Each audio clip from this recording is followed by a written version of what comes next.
রাজবাড়ী পাংশা উপজেলা বিএনপির সাধারণ সম্পাদক শাহ মোহাম্মদ রফিকুল ইসলাম সহ পাট্টা ইউনিয়ন তৎসংলগ্ন ইউনিয়ন বিএনপির নেতাকর্মীদের বিরুদ্ধে ষড়যন্ত্রমূলক মিথ্যা মামলায় জড়ানো এবং অত্র এলাকায় স্থানীয় বিএনপির নেতৃবৃন্দদের বাড়িঘরে লুটপাটের প্রতিবাদে উপজেলা ও পৌর বিএনপি মানববন্ধন এবং প্রতিবাদ সভা করেছে।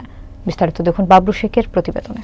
৭ মে বুধবার সকাল ১১টার দিকে কালীবাড়ি মোড়ে এলাকাবাসী সহ বিএনপি নেতাকর্মীরা মানববন্ধনে অংশ নেন।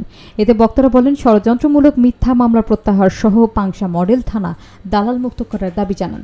পাংশা উপজেলা বিএনপি সাংগঠনিক সম্পাদক রেজাউল করিম রিঙ্কুর সঞ্চালনায় বক্তব্য রাখেন জেলা বিএনপির আহ্বায়ক অ্যাডভোকেট লিয়াকত আলী বাবু, সদস্য সচিব কামরুল আলম, পাংশা উপজেলা বিএনপির সভাপতি চাঁদ আলী খান, জেলা বিএনপির যুগ্ম আহ্বায়ক রেজাউল করিম পিন্টু সহ অন্যান্য নেতৃবৃন্দরা বক্তব্য রাখেন।